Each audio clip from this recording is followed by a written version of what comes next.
Bora voltar, pessoal. É, parou no mesmo slide onde eu estava falando, né? Sim. Então tá. Então o tratamento da doença de Parkinson, pessoal, como eu falei para vocês que é crônica, progressiva, então significa que não tem cura, né? Então o tratamento ele vai ser para retardar os sintomas, tá? É, e a pessoa ela vai se valer daquele remédio para o resto da vida, tá bom? Os principais cuidados de enfermagem. No caso, pessoal, dos cuidados de enfermagem, para esse paciente, tem que ser um cuidado bastante intenso, principalmente se aquele paciente ele tiver sob seus cuidados ali na clínica médica. Muitos pacientes, eles não têm acompanhantes, então ele vai depender bastante do técnico, porque um dos principais sintomas não é a perda da capacidade motora, né? Então ele vai estar com os movimentos comprometidos, né? Então ele vai precisar bastante do técnico de enfermagem. O cuidado de enfermagem também muito importante é a educação em saúde, né? É o pessoal da enfermagem, a equipe de enfermagem, orientar tanto o paciente quanto a sua família, que ele não tem mais a mesma capacidade motora de antes, ele não vai conseguir mais, muitas vezes, executar tarefas simples, como ele fazia antes, ele vai perder o manejo do autocuidado. Então, a longo prazo, ele vai piorar, porque a doença não é progressiva. Então, as medicações que são utilizadas pelo paciente é para repor a dopamina, que não é mais produzida pelo cérebro, né? Então, a partir do momento que está repondo, o paciente ele consegue ainda fazer muita coisa, mas a longo prazo ele vai perdendo cada vez mais, porque a doença é progressiva. Então, é mais um trabalho de educar mesmo, tanto de educação, né? Educar não, de educação, tanto com o paciente quanto com a sua família, né? Por causa mesmo dessa perda da capacidade motora, né? Não sei se vocês já viram um paciente com Parkinson, ele fica o tempo todinho assim, ó, tremendo. O tempo todinho. Alguém já viu? Não. Nunca viu? Eu vou dar um exemplo para vocês. Eu não sei, aliás, eu não sei se ele tem essa doença, mas eu acredito que não tem outra explicação, não. Não tem aquele jurado lá do Ratinho toda segunda-feira, aquele Décio Pitinini? Presta atenção no programa do Ratinho, no SBT, toda segunda-feira à noite. Vocês observam ele pegar o microfone, ele fica o tempo todinho assim, ó, no microfone. Ele não tem a coordenação motora de segurar igual a gente tem, sabe? Eu, eu tenho minhas dúvidas se ele tem essa doença ou não. Assim, não ataca a capacidade cognitiva do paciente. Então, ele fala normal, ele pensa normalmente, né? Ele age normalmente, mas a capacidade motora mesmo, de manusear, ele não consegue mais, esse tipo de paciente, tá? Então, pessoal, o mal de Parkinson é isso. É a deficiência, tá? Da produção da dopamina. E, e o tratamento é a reposição dessa dopamina, tá bom? Dúvidas? Não? Ótimo. Ninguém tem dúvida hoje, né? E a síndrome de Alzheimer? Vamos falar sobre a síndrome de Alzheimer. Pessoal, a síndrome de Alzheimer, ela também é uma doença degenerativa, progressiva, que não tem cura, né? E o que que ela faz? Ela vai atrofiar o nosso cérebro.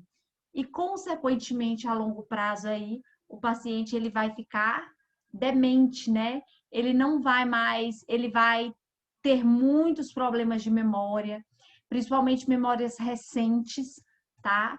E ele vai sair, não vai se lembrar como que volta para casa, ele vai realmente ficar um paciente demente, tá? Infelizmente não tem cura, tá bom? Normalmente acontece pacientes com mais de 65 anos, tá? E não sabe exatamente a causa, mas pesquisadores suspeitam que pode ser que tenha algo a ver aí com a genética, tá bom? Eu coloquei para vocês uma foto de um cérebro, olha só, de um cérebro normal e de um cérebro com Alzheimer, né? Nós não acabamos de falar que o cérebro, com o passar do tempo aí, ele se atrofia. Olha só como é que fica o cérebro com Alzheimer, né? Bom, isso eu já falei. Tá. Olha só, os neurônios, no caso aí da doença de Alzheimer, eles vão morrer e vai se degenerar. E aí é o que vai causar aí a atrofia cerebral no paciente. É irreversível, tá, pessoal? Temos aí alguns fatores de risco, né? Que é a idade avançada. Você não vai ver um jovem com doença de Alzheimer. Você não vai ver um jovem. Normalmente são pessoas acima de 65 anos, tá? Outro fator de risco: sedentarismo, tabagismo, pressão alta, colesterol, diabetes, depressão após os 50 anos, né? A questão genética, que a gente falou agora há pouco, tá? Então, tudo isso pode ser fator de risco para a doença de Alzheimer. Agora, você vai ver um paciente que não tem doenças na família, que não fumou, que não é sedentário, que não teve nada disso e que tem Alzheimer. Vai acontecer? Vai também, né? Isso aí são fatores de risco. Não quer dizer que o paciente tem que passar por isso aí para poder desenvolver a doença de Alzheimer, né? Mas tem alguns fatores de risco que potencializam o aparecimento da doença no paciente, tá? Como é feito o diagnóstico? O diagnóstico, pessoal, definitivo, ele é feito através de biópsia. Mas qual médico que vai mandar abrir a cabeça do paciente para tirar ali uma massa encefálica para poder fazer biópsia? É difícil acontecer, né? Eu nunca vi acontecer. Normalmente, os médicos, eles dão ali o diagnóstico nos dados clínicos mesmo, nos relatos que a família e o paciente falam ali, relatam para o médico. Exames clínicos, né? Pode ser que dê muitas alterações. Aí o médico, ele vai estudar toda a história do paciente, né? Vamos ver quais são as alterações nos exames de análises clínicas, para poder descartar outros tipos de doença. Esses exames vão servir para isso, para descartar outro tipo de doença. E na história clínica do paciente. Mas o médico pode também pedir um exame de imagem, né? Uma ressonância magnética ou tomografia. Olha só, o cérebro do paciente, ele não vai estar atrofiado, igual eu mostrei para vocês ali na frente. Deixa eu achar, acho que já passou, né? Olha aí, com o exame de imagem, com a história clínica do paciente, com os sintomas, tudo que a família relata e o paciente relata, e mais um exame desse na mão, o médico, ele vai chegar ao diagnóstico, não vai? Então, é praticamente baseado nisso aí, tá? Tem também, pessoal, outro teste que ele é muito utilizado pelos médicos neurologistas para poder ajudar no diagnóstico do paciente. O nome do teste chama Mini-Mental. Se vocês jogarem na internet esse nome aí, vocês vão ter acesso a ele. Ele tem várias perguntas, é um questionário aí com 30 questões, tá? Que pergunta uma série de coisas, tá? E aí o paciente ele vai responder pelas respostas certas e erradas, o médico ele vai também reforçar aí o seu diagnóstico. Nesse questionário, tem perguntas aí sobre orientações de espaço e tempo, né? Por exemplo, onde que você está, que dia é hoje, que dia da semana, que dia do mês, qual é a hora do dia, né? Então, o paciente ele tem que se localizar aí no espaço temporal. Capacidade de atenção, concentração e memória. Vai ter esse tipo de pergunta para o paciente se achar ali naquelas perguntas, responder ali o que é certo e o que é errado, né? E o médico ele tem todo um estudo técnico ali nessas questões, nesse mini-mental, para poder reforçar o diagnóstico daquele paciente, tá? Além disso aí também, ó, tem linguagem, capacidade de seguir instruções básicas, tudo isso tem nesse teste. Se vocês jogarem na internet aí, sai as perguntas para vocês. Eu não coloquei aqui não, porque eu não achei assim muito relevante não, tá? Porque assim, não que não seja relevante, né? Tudo é relevante. Mas assim, como é o médico que aplica, e também o nosso conteúdo ia ficar muito extenso. Mas se vocês quiserem verificar quais são essas perguntas, é só jogar esse Minimental no Google, que ele passa para vocês aí todas as 30 perguntas, tá? Então é isso. É o teste, os dados clínicos, os relatos do paciente e do familiar, tá? E o exame de imagem, né? Porque normalmente um paciente com Alzheimer ele está com o cérebro um pouco atrofiado, pode estar pouco, que é no início, ou pode estar muito, que já está avançado, né? O tratamento, pessoal, ele requer aí orientações também, né? Esse paciente é um paciente que ele não pode andar mais sozinho, porque ele pode se esquecer o caminho de volta. É um paciente que não pode ficar sozinho em casa para executar tarefas simples, né? Por exemplo, que é cozinhar, tá? Ele não pode, porque ele pode se queimar. E tem as medicações também, né? As medicações, ela visa retardar os sintomas, porque curar não vai. Não é uma doença crônica sem cura, né? Então, as medicações são para poder retardar os sintomas, né? Eu coloquei para vocês 3 exemplos de nomes de medicação que se usa para o Alzheimer, que é donezepila, rivastigmina e galantamina, né? Essas medicações ela vai aumentar os níveis, né, do neurotransmissor, que vai comunicar ele entre os neurônios. Então, vai estar retardando a doença de Alzheimer, mas não tem cura, tá bom? Não uma curiosidade muito importante, que não são todos os pacientes que eles apresentam melhora com essa medicação, mas uma grande maioria tem sucesso no tratamento. Quando é que ele não vai apresentar melhora? O slide. Quando é que ele não vai apresentar melhora quando já tiver em estado muito avançado, tá? Mas a maioria, uma grande maioria dos pacientes, eles apresentam melhora sim com a medicação e retarda em muitos anos aí a progressão da doença, tá? Apesar de não curá-la, mas retarda. Os cuidados de enfermagem, pessoal, acompanhar todos os dias esse paciente. É um paciente que ele não pode ficar só, tá? Cuidado, ele está ali sobre a sua responsabilidade na clínica médica, sobre seus cuidados, né? Então, você tem que auxiliar o paciente ali na sua higiene, né? Porque ele esqueceu se ele tomou banho, se ele não tomou banho.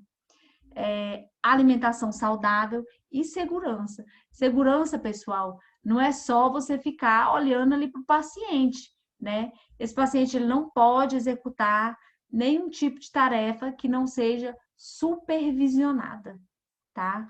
Porque uma simples tarefa que para a gente parece ser muito simples, para o paciente pode se tornar, pode vir ser um acidente, né? Então, é muito importante esse acompanhamento cotidiano aí. E a orientação da família, né? Porque a família ela tem que estar bem ciente de como que age a doença, né? Que ela é progressiva, e tem que ter consciência também que aquele paciente ele tem que ficar o tempo todo supervisionado. Vai ser como uma criança, né? Não pode piscar. E eles são teimosos, viu, gente? Teimosos, teimosos. Dúvidas? Não. Ótimo. Então, vamos continuar. Temos aí também a crise convulsiva, né? Pessoal, a crise convulsiva, é importante eu falar para vocês o seguinte, que a crise convulsiva, ela não é uma doença neurológica, tá? Ela não é caracterizada como uma doença. Ela pode ocorrer em algum paciente que está ali com atividade anormal no cérebro, né? Normalmente essas convulsões elas vão variar de um paciente para o outro e vai variar também a duração e a gravidade dela, né? Pode ocorrer uma vez só com o paciente? Pode. E pode ocorrer 10 vezes? Pode também, né? Quando essa crise convulsiva for persistente, ela pode evoluir, pode se caracterizar aí como episódios de epilepsia, que a epilepsia também não é uma doença mental, é uma condição do paciente. Doença mental não, doença neurológica. Ela é uma condição do paciente, tá bom? Quais os sintomas da convulsão? Perda de consciência. Aí depois, quando o paciente ele recobra a consciência, ele não sabe onde ele está, ele não sabe o que foi que aconteceu. Se vocês já tiverem presenciado pacientes com crise convulsiva, vocês vão saber que os sintomas são exatamente esses aí. Espasmos musculares, né? O paciente ele vai se mexer de forma involuntária, tá? Babar ou espumar pela boca também é um sintoma da crise convulsiva. Cair sem ter tropeçado, né? Sem uma causa aparente, tá? Gosto estranho na boca, cerrar os dentes, né? Ficar assim com os dentes, morder a língua, movimentos no olho assim muito rápidos, pode ser um sintoma também. Fazer ruídos estranhos, perder o controle da bexiga ou intestino, no caso, esse paciente ele pode vir aí a urinar ou a evacuar, tá? Tudo isso aí são sintomas de crise convulsiva. Lá, antigamente, há uns 2 anos atrás, a gente tinha uma paciente não, a gente tinha uma aluna lá no ITOP que ela tinha episódios de crise convulsiva. E assim, do nada, ela apresentava os sintomas, aí ela caía, aí a gente socorria. Assim, ela ficava muito, muito, muito constrangida, sabe? E ela ficava morrendo de vergonha, mas assim, a turma toda já sabia, então todo mundo já sabia como se portar, né? E uma moça linda, e ela terminou o curso, muito inteligente, mas se ela não tomasse os remédios certinho, ela poderia. Volta e meia ela apresentava essas crises lá. Eu presenciei umas 3 vezes, né? Quais são as causas? No caso dessa menina, que eu tô falando para vocês, dessa aluna, que hoje ela já terminou, é uma profissional excelente. No caso dela, foi uma lesão cerebral quando ela nasceu. Ela me contou. Aliás, ela me contou, não, ela contou para a turma toda, né? Um dia que a gente estava estudando exatamente essa disciplina, a gente conversando, aí ela foi e contou para a turma toda que o problema dela vinha de uma lesão cerebral desde quando ela nasceu, né? Então, pode ser uma das causas, tá? Asfixia, né, que é a falta de ar, abuso de droga, choque elétrico, febre alta, a convulsão, quando o paciente está com febre muito alta, ele apresenta convulsão, né? Aqueles espasmos musculares involuntários, tá? Lesão na cabeça, doença cardíaca, tudo isso aí eu não vou ler tudo não para não ficar cansativo, pessoal, mas tudo isso aí pode ser uma causa. Pode ser uma causa associada com outra? Pode também, tá? Então, existem muitas causas para a doença, a crise convulsiva. Lembrando que não é uma doença neurológica, é apenas uma condição que o paciente se encontra, tá? E aí a gente tem que tomar alguns certos cuidados durante as crises convulsivas do paciente, tá? Proteger a pessoa de uma lesão. Como é que a gente faz isso? O paciente caiu, tá se debatendo, você afasta os móveis para o paciente não bater e se machucar, tá? Então, tem todos esses cuidados que a gente tem que tomar. No caso da pessoa estar sentada, né, e estar se debatendo, a gente ajuda essa pessoa a chegar no chão, sem cair bruscamente para poder não estar para poder não estar se machucando, né? Afastar todos os móveis, eu já falei. Deixa eu ver o que mais. Uma coisa muito importante. Muitas vezes o paciente está espumando a boca. Nunca, jamais colocar a mão dentro da boca do paciente ou qualquer outro objeto, tá? A mão, o paciente vai morder. Isso aí é certo, né? Então, evitar de pôr qualquer coisa na boca do paciente, tá? Virar a pessoa com a boca para baixo, tá? Para quê? Porque a pessoa ela não espuma pela boca, um dos sintomas, para ela poder não broncoaspirar aquele líquido, tá? Então a gente sempre coloca ou de boca para baixo ou com o rosto virado, tá? Para ela poder não engasgar com aquela baba, tá bom? É engraçado, professora, que a gente aprendeu essas técnicas justamente com a professora Gisele, em urgência e emergência. Ela ensinou todas essas técnicas de crise convulsivas. Ótimo. Olha aí, ó, é a interdisciplinaridade de conteúdos, né? A gente, volta e meia, a gente fala aqui um pouquinho sobre anatomia. Lá em urgência e Sim, emergência, a gente aprende isso mesmo, é verdade. Eu não estava é, me recordando, mas é verdade. Então, assim, o paciente com crise convulsiva ou com epilepsia, né, que os sintomas são bem parecidos, a gente tem que ter certos cuidados, né, para o paciente não se machucar mais, para você que está socorrendo o paciente não se machucar também, tá? Então, a gente tem que resguardar a integridade física do paciente durante esses episódios, tá? Como que o médico vai fazer ali o diagnóstico dessa convulsão, né? O médico, a intenção dele vai ser achar o motivo da convulsão. For uma febre alta, beleza, o médico vai tratar o quê? A febre, com antitérmicos, não é isso? Foi o uso de drogas, né? Aí tem que esperar o efeito da droga passar.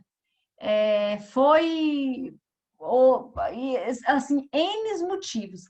Para cada é, para cada causa, o médico ele precisa tratar o problema raiz, não é verdade? Então, o médico ele precisa, a intenção dele é achar exatamente a causa para ele poder tratar de forma correta, né? Mas o médico ele pode estar pedindo aí um teste de laboratório para poder diagnosticar alguma causa. Ele pode estar pedindo exames clínicos para saber se tem algum equilíbrio, algum desequilíbrio hidroeletrolítico, né? A causa é droga, o médico ele pode estar pedindo um teste toxicológico, eletroencefalograma também pode ajudar o médico a descobrir aí as causas e tratar o problema raiz da convulsão, né? Normalmente, pessoal, o eletroencefalograma e os exames de imagem, como tomografia computadorizada, ressonância magnética, e tudo isso aí vai ser fundamental para poder diagnosticar aquele problema. Só que, nesses casos, os episódios de convulsão, eles vão ser rotineiros, né? Quando dá normalidade nesse tipo de exame.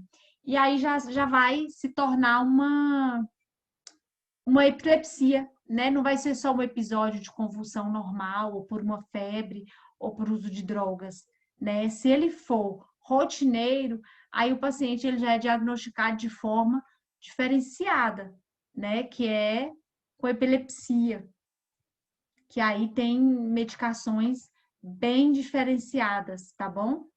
Porque no caso da convulsão, o médico ele precisa achar a causa correta para poder tratar a causa. E no caso da epilepsia, vai haver ali anormalidade no cérebro, né? No fluxo sanguíneo, nos bloqueios de neurotransmissores, né? Então, tem tudo isso. Então, a intenção do médico é realmente encontrar a causa correta para poder tratar de forma satisfatória, que não venha ocorrer novamente, tá bom? Quais são os cuidados? Os cuidados, pessoais, o que eu falei aqui para vocês agora, ó, durante uma convulsão, o que você deva fazer, né? Só que esse paciente, ele pode estar com vocês lá na clínica médica de novo, né? Sob seus cuidados. Ele teve ali o episódio dele de convulsão no pronto-socorro, não melhorou e foi lá para a clínica médica.